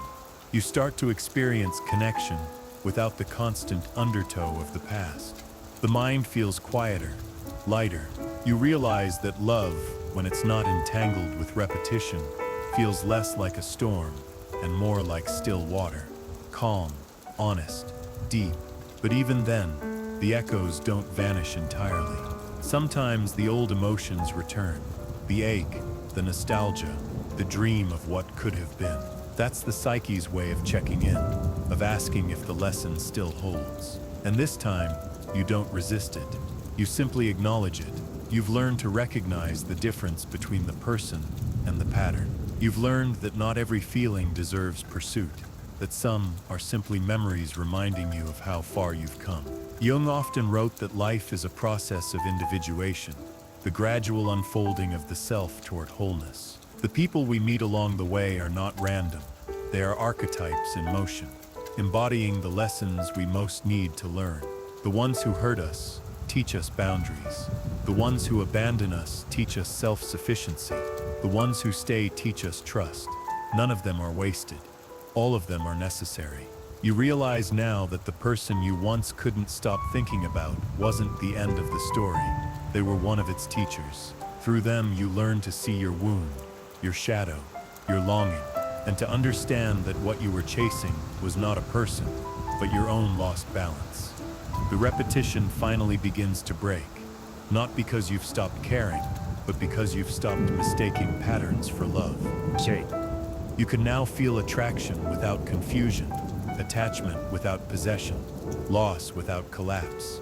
You've turned what was once compulsion into consciousness, and that's the quiet miracle of this work. What once haunted you now guides you. The faces that once symbolized pain now remind you of how much you've grown. You begin to see that every repetition was an act of the soul, circling back to the same lesson until you were ready to learn it fully. When you understand this, the past no longer feels like failure. It feels like conversation. The psyche speaking to itself, using the language of relationships to say, again and again, wake up, remember, heal, and you did. You woke up, you remembered. You healed, not by escaping the pattern, but by seeing it clearly enough to walk through it without being trapped inside it ever again. Chapter 12, The Quiet Return to Self. There comes a point after the storm, after all the repeating patterns and restless nights, when the mind no longer searches for the person who once occupied its every corner. It doesn't happen all at once. There is no clear line between obsession and peace. It's more like a soft fading, an almost imperceptible loosening of the threads that once bound your thoughts to another's image. You wake one morning and realize that their face is still there, somewhere in the distance, but it no longer demands your attention. It has become part of the landscape rather than the horizon. This is the quiet return to self. Jung described individuation as the slow, patient unfolding of the psyche toward wholeness, a process that draws everything you've projected outward back into your own center. The anima and animus, the shadow, the wound, all the fragments that once seemed to belong to others begin to find their rightful place within you. The people who once felt like missing pieces were never meant to stay. They were carriers of your forgotten aspects. The moment you recognize that, the energy that bound you to them begins to flow differently. It no longer moves outward in longing, but inward in integration. At first, this shift feels strange. You've spent so long defining yourself through the gravity of another person that living without that pull feels almost weightless. There's a subtle emptiness, not painful but disorienting, like silence after years of noise. You start to wonder who you are without the echo of their presence shaping your inner world. And that question, once frightening, begins to feel liberating. You realize that the self is not something discovered in isolation, but something revealed through relationship, even relationships that ended in heartbreak. Each connection, however temporary, has drawn forth parts of you that might have remained dormant forever had you not met them. You begin to look back with new eyes. The memories that once felt heavy now seem almost neutral, as if you are reading about someone else's life. You see how your story with them was never really about love or loss in the conventional sense. It was about consciousness learning to recognize itself through reflection. They were a mirror that allowed you to see what was hidden. Your tenderness, your pride, your need for control, your fear of being seen too deeply. Every conflict, every misunderstanding, every moment of passion was part of that unfolding. The lessons were written, not in words, but in emotion. As this understanding deepens, you stop romanticizing the pain. The suffering no longer feels noble or tragic. It simply feels human. You can acknowledge that what you felt was real without believing it defines you. The person who once haunted your thoughts becomes just that, a person, no longer a symbol. They had their own wounds, their own unconscious patterns, their own story to live.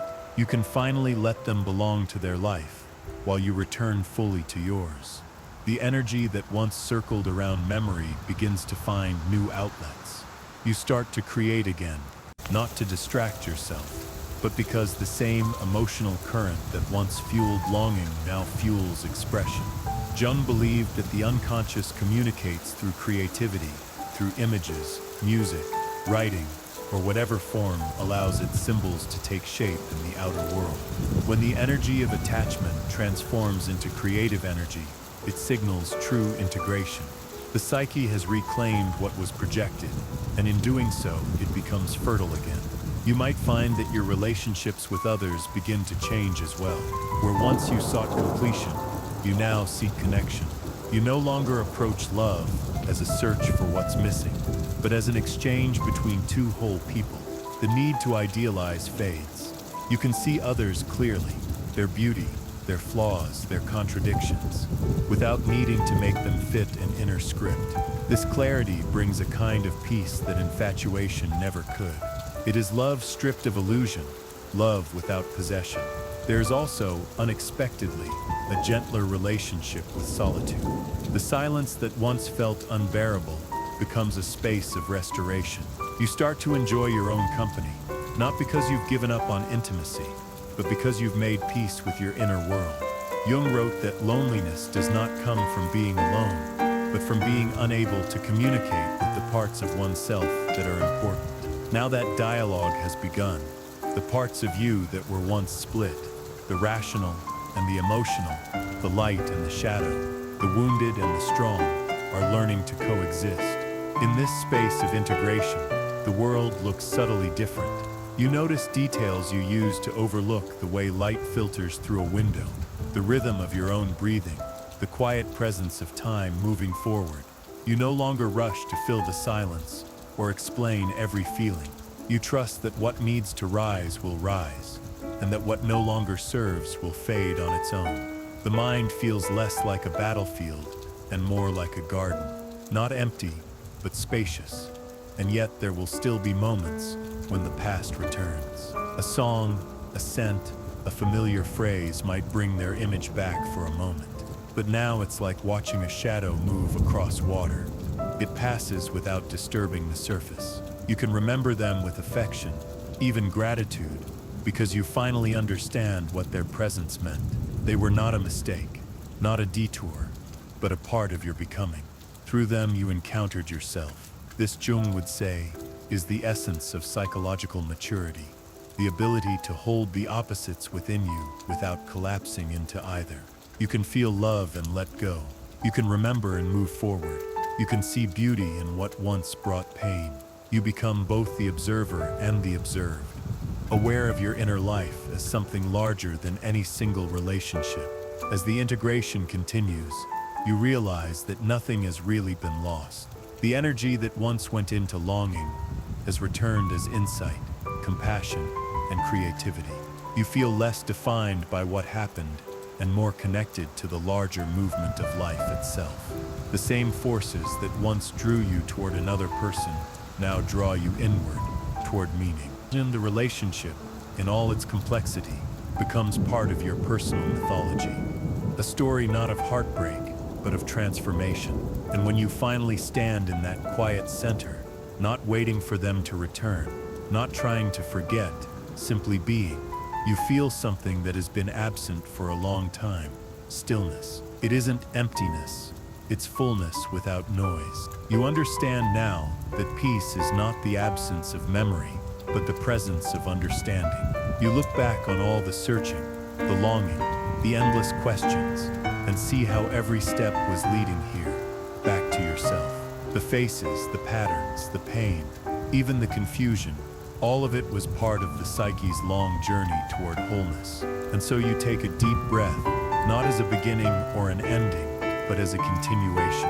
The past no longer feels like a wound, and the future no longer feels like a promise. There is only the present, vast, alive, and finally, completely yours. Chapter 13. When love becomes understanding, it is a strange and tender stage, this one. The quiet after years of longing, searching, analyzing, and holding on. You realize that love, once felt as a storm, has become something entirely different. It has softened into understanding, not just of the other, but of yourself, of the nature of connection, of the way the psyche weaves meaning through the threads of emotion and memory. There was a time when you believed love was about finding someone to fill the spaces inside you that felt empty. You chased it, clung to it, feared losing it. You mistook intensity for depth, possession for safety, and absence for tragedy. But as the years and reflections unfold, you begin to see that love was never meant to complete you. It was meant to reveal you. Every attachment that once hurt, every heartbreak that once hollowed you out, was pointing toward this deeper truth, that love, in its purest form, is consciousness meeting itself. Carl Jung saw love not as a sentimental experience, but as a psychological process, a dialogue between two unconscious worlds. When we fall in love, we fall into projection. When we grow in love, we withdraw it. The journey from infatuation to understanding is the journey from seeing another as your ideal to seeing them as they are, and seeing yourself as you are too. That realization often arrives through loss. It's the letting go that teaches you what remains. You start to understand that the people who touched your life most deeply did so, not because they were perfect, but because they illuminated something essential within you. Some awakened tenderness, others exposed wounds, a few taught you patience, courage, or humility. None of them stayed forever, and yet each of them left something behind. A small truth, a fragment of understanding, a shift in the way you hold yourself in the world. You stop dividing these experiences into good or bad, success or failure. You begin to see them as stages in a single conversation, love speaking through many voices, each one teaching you more about your own capacity to feel. The obsession fades when the lesson is integrated. You no longer revisit old memories looking for closure. You revisit them to see how far you've come. You see the child in you who once needed love to prove worth, and you feel compassion for them. You see the adult who kept repeating patterns out of fear, and you forgive them. And in that forgiveness, something extraordinary happens. The heart no longer feels like a battlefield. It becomes a sanctuary. This shift doesn't make you indifferent. If anything, it makes you more open. You can love people now without the hunger to possess them, without the panic of loss. You can appreciate beauty without the need to capture it. You can hold affection and freedom in the same breath. Love becomes less about merging and more about mirroring, seeing another soul clearly without the distortions of projection, and letting them see you the same way. Jung described this as the union of conscious and unconscious, the reconciliation of opposites that allows genuine relationship to exist. When you no longer demand that others carry your unlived life, you can meet them as equals, two whole beings, both complex, both unfinished, both capable of wounding and healing. This is the stage where love matures into empathy. You no longer love to be loved, you love because you understand. You also begin to see that love is not limited to romance. It extends into every act of attention and care, into friendship, creativity, solitude, and even the way you treat your own thoughts. When you tend to yourself with kindness instead of criticism, you are practicing the same kind of love you once sought outside. When you forgive, when you listen deeply, when you allow yourself to be seen, you are participating in love's larger pattern, which is the expansion of consciousness through connection. The mind, once so consumed with remembering one person, now sees how that memory was only a doorway to something larger. The love that once had a name now feels universal. It is not about them anymore. It is about life itself. The beauty of being able to feel, to relate, to grow, to change. You begin to understand why Jung insisted that the goal of individuation is not isolation, but participation, not withdrawal from the world, but engagement with it in a more authentic way. This kind of love asks nothing and offers everything. It moves quietly without urgency or drama. It accepts impermanence as part of its truth. When people leave, you bless them rather than curse them, because you can finally see that every ending is also a continuation, an exchange of energy rather than a rupture. The connection doesn't vanish, it simply transforms. It becomes compassion, memory, insight, or strength. There is still sadness sometimes. You remember faces, voices, gestures. You remember what it felt like to be consumed by longing. But the sadness has lost its sharpness. It has become almost sacred. It reminds you that you have lived deeply, that your heart has known both joy and loss, and still remains open. You wouldn't trade that. The ache becomes a quiet gratitude for having felt so much, for having learned that love is not a possession but a way of being. And so when you meet people now, in the street, in the small rituals of daily life, in fleeting moments that once would have passed unnoticed, you begin to sense the subtle threads connecting everything. You can feel affection for a stranger, empathy for a friend, tenderness for yourself. You understand that all of it is love, just expressed through different forms. Love has become understanding. It no longer needs to be named or owned or proven. It simply flows, sometimes toward another person, sometimes toward yourself, sometimes toward the quiet fact of existence itself. It moves like breath, invisible, constant, necessary. In that recognition, peace arrives. Not the peace of detachment, but the peace of participation, of knowing that you are part of the same current that moves through everyone you've ever loved or lost. You no longer ask, why can't I stop thinking about them? Because you see that what you were thinking about all along wasn't just them. It was life trying to understand itself through you. And now, finally, it does. Next Chat GPT Anoi, Chapter 14. The integration of opposites. As you move further along this inward path, a quiet but unmistakable realization begins to take shape. The very forces that once tore you apart are now the ones that hold you together. You see that the opposites within you, love and fear, strength and vulnerability, longing and release, are not meant to be resolved by choosing one over the other. They are meant to be integrated, held together in a tension that creates meaning. Jung called this the union of opposites, the alchemy of the psyche that transforms division into wholeness. For much of your life, you tried to live by separation. You believed that light was better than dark, that clarity was safer than confusion, that love was good and loss was bad. You built walls between these states as if they were enemies. But every attempt to suppress one half of your nature only made the other half louder. Every time you tried to be only calm, you buried your passion. Every time you tried to be only rational, you silenced your intuition. You mistook balance for control. And yet, as you grow more conscious, you begin to see that truth doesn't live at the extremes. It lives in the space between. The heart that is broken is the same one that now knows compassion. The mind that once doubted is the same one that now understands. The pain that once fragmented you has become the thread stitching you back together. The opposites were never meant to cancel each other out. They were meant to coexist, to create depth.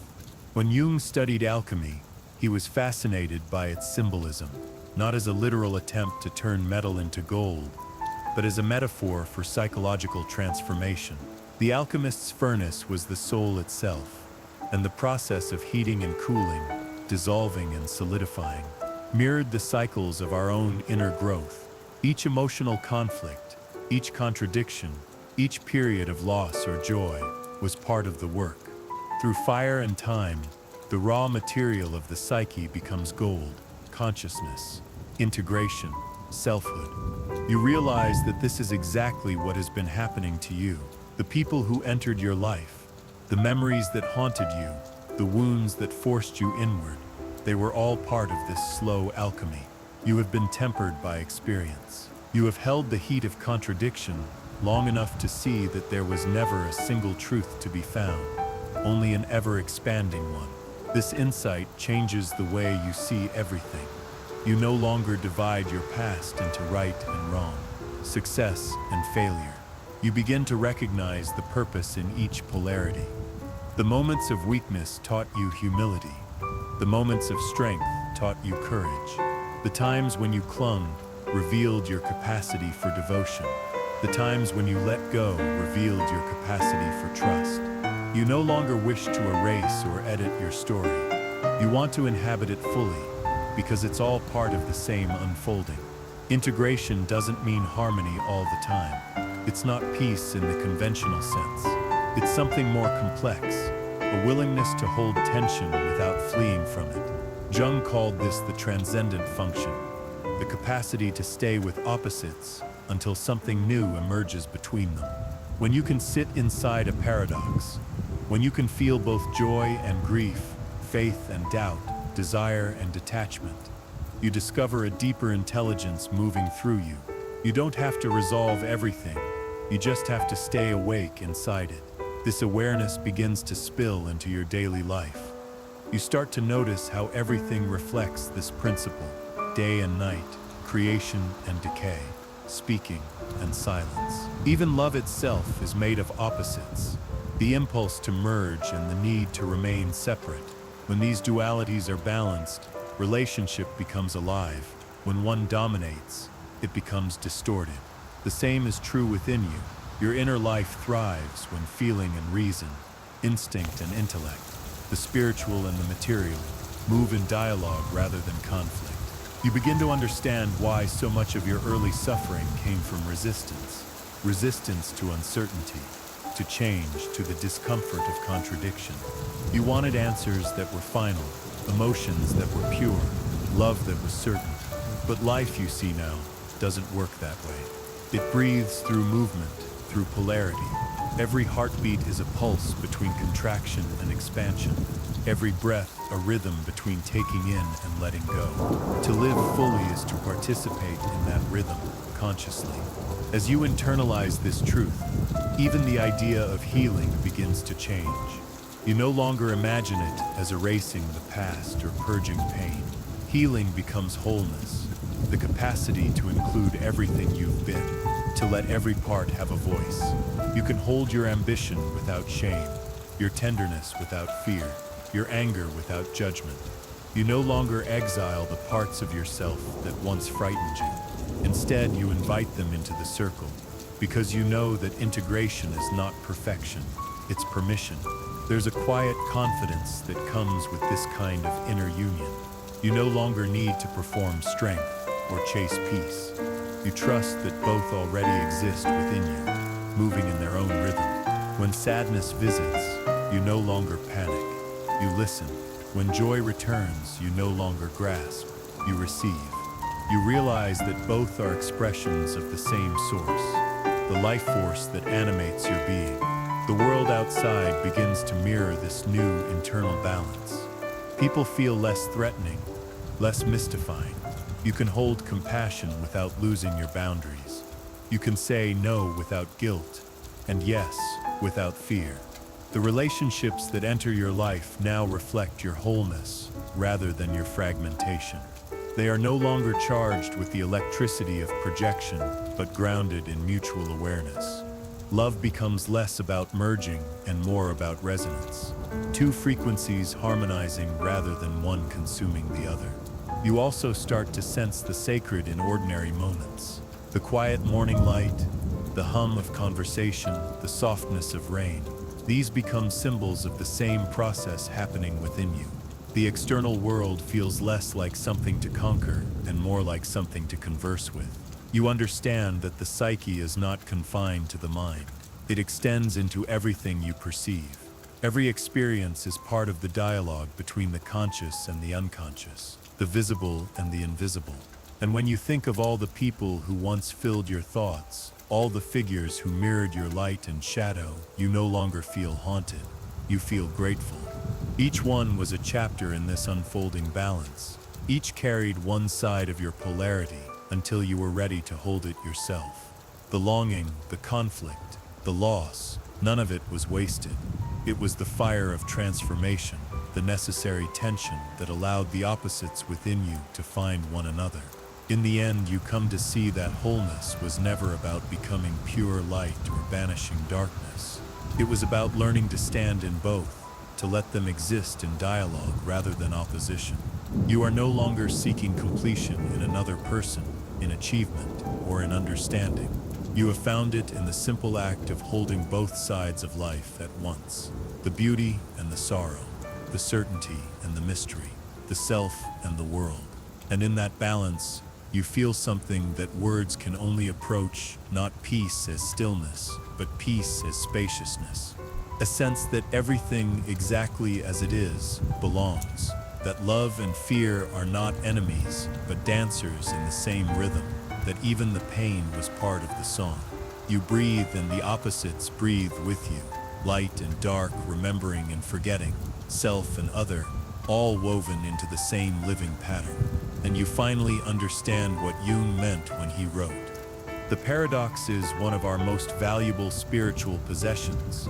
Only the paradox comes anywhere near to comprehending the fullness of life." Chapter 15. The Archetype of Wholeness.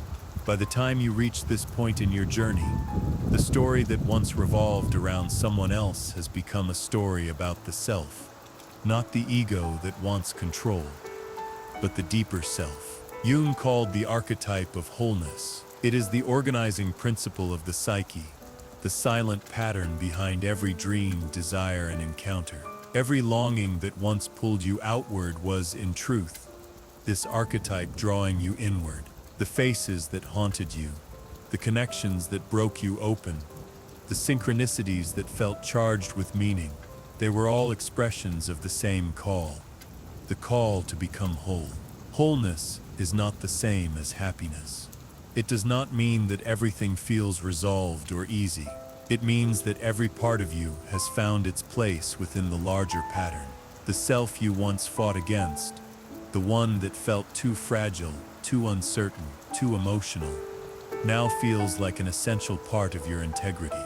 The qualities you envied in others have reappeared within you in quiet, authentic form.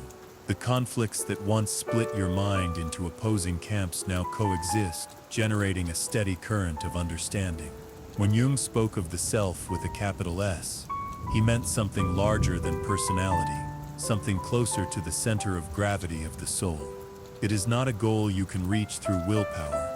It emerges naturally when all the fragments of your psyche begin to communicate with one another. The shadow no longer hides. The anima or animus no longer dominates. The ego stops pretending to be the whole story and takes its rightful seat as part of a vast inner ecosystem. You no longer identify only with your wounds or achievements, your roles or relationships. You identify with the awareness that holds them all.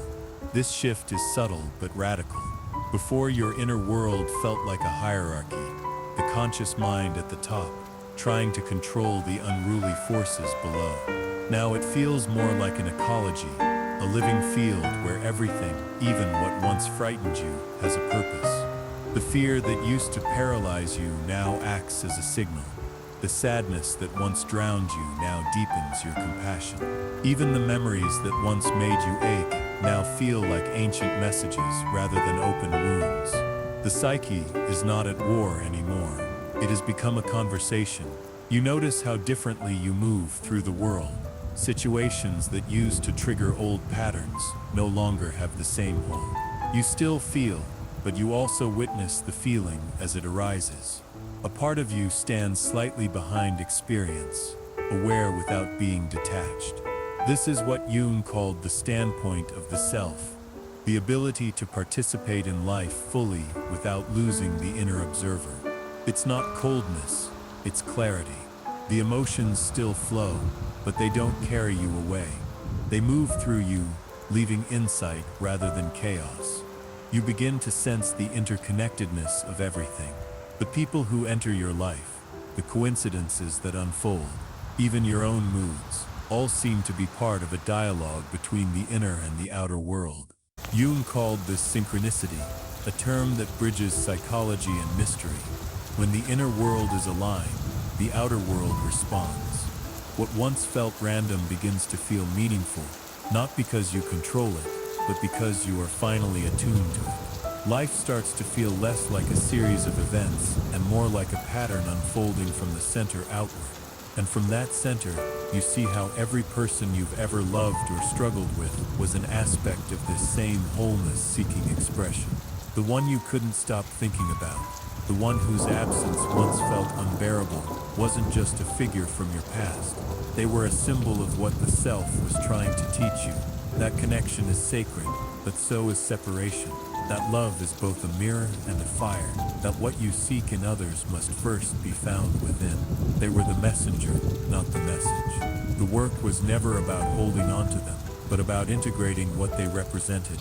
You now understand why some attachments felt so much larger than logic could explain. They weren't just personal relationships, they were encounters with archetypal energy. Through them, you met your own depths, your capacity for devotion, your fear of loss, your hunger for unity. You mistook that energy for the person who evoked it, but it was always your own soul you were seeing reflected back. This realization doesn't erase the memory, it sanctifies it. What once hurt now feels holy. This sense of wholeness brings a different kind of love, one that includes rather than excludes. You can hold affection for people who once hurt you without reopening the wound. You can feel empathy for those you once envied. You can even look upon your younger self with the kind of forgiveness you used to reserve for others.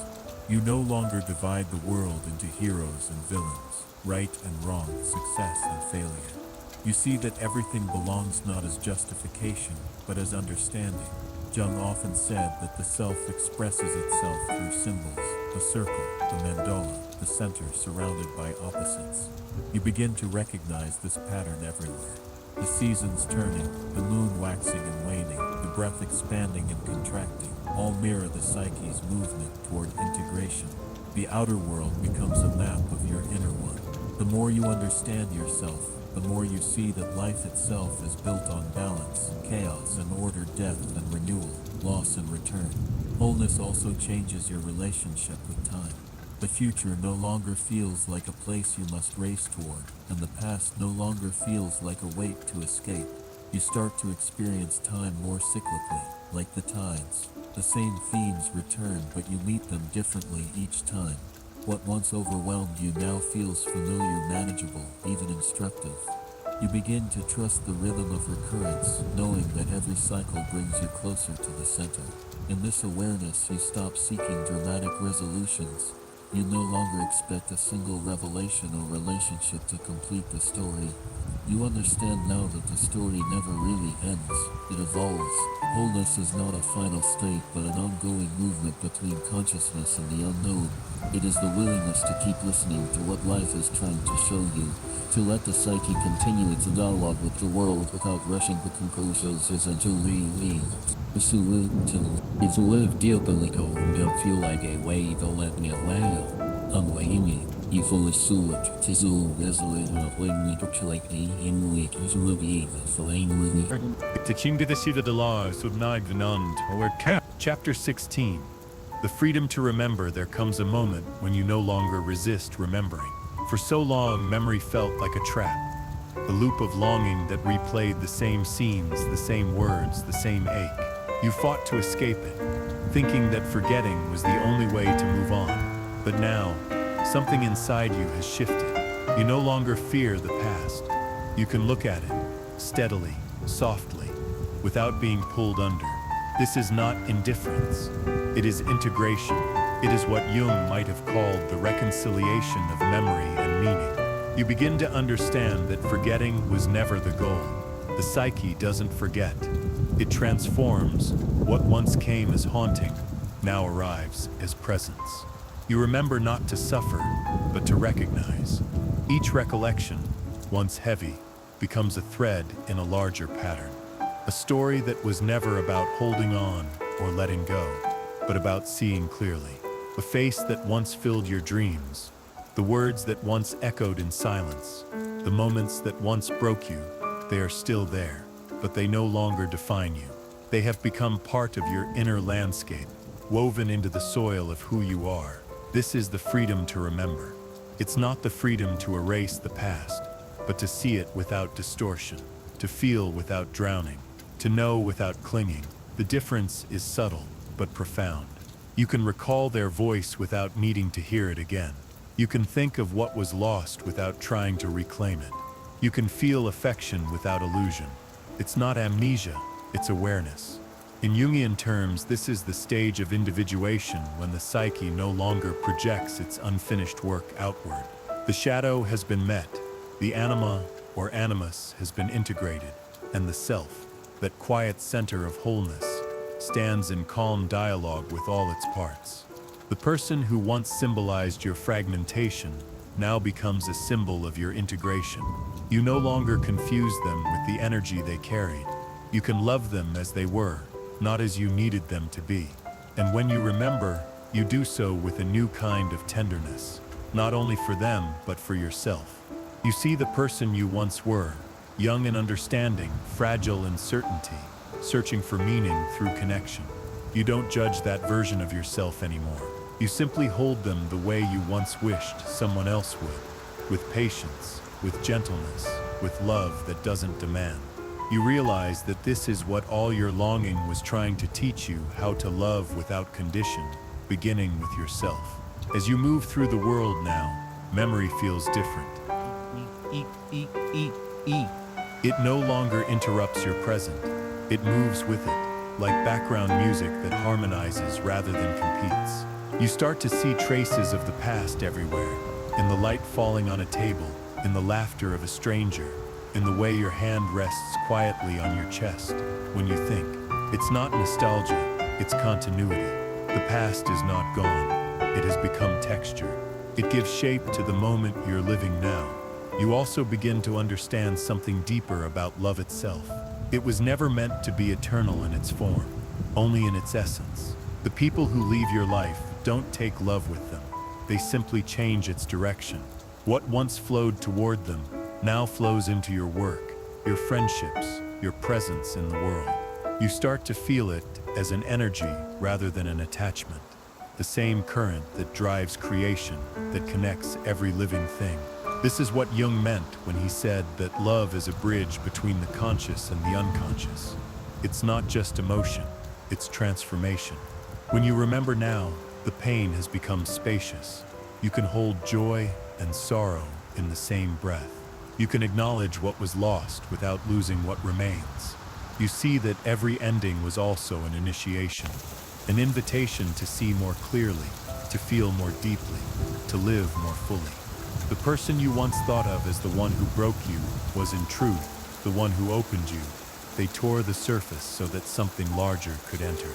You no longer need to resent them for that. In quiet moments, you might still feel the echo, that faint pulse of memory that used to send you spiraling.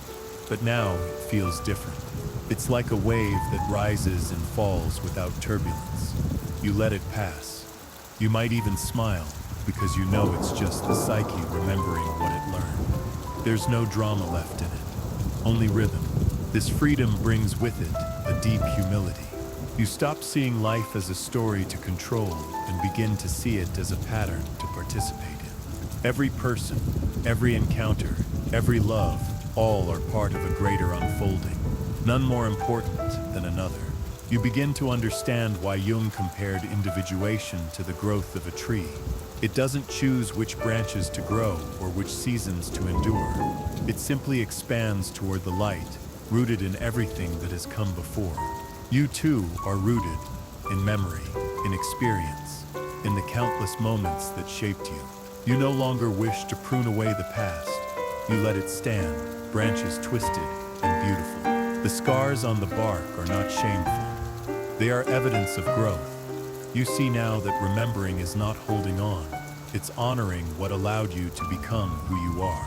And in that acceptance, the world opens again. You can love freely without fear of repetition, because you've learned the language of your own patterns. You can be present with another person without confusing them for your projection, without expecting them to carry the weight of your history. You can look at them and truly see them, just as you can now look at your past and truly see yourself. This is the quiet triumph of self-awareness, not the end of longing, but its transformation into compassion. You understand that to be human is to remember, to feel, to grieve, to grow. None of these are weaknesses. They are the very mechanics of becoming. Every attachment, every loss, every sleepless night of rumination was a necessary chapter in the story of consciousness, learning to know itself. The mind that once chased closure now finds peace in openness. The heart that once feared absence now feels presence in everything. The love that once belonged to someone now belongs to life. You no longer need to be freed from memory, because memory itself has become freedom. So when you find yourself thinking of them again, unexpectedly, gently, as you always do, you don't resist. You let the thought come, and you let it go. You don't analyze it, or dramatize it, or ask what it means. You know now that it's simply the psyche breathing, in and out, remembering and releasing, living and becoming. And as you walk through the quiet spaces of your own mind, you finally understand what all of this was for. It was never about forgetting. It was never about getting over someone. It was about remembering in the right way, not with longing, but with clarity, not with pain, but with love. Because to remember fully is to be whole, and to be whole, and to be whole is to be free.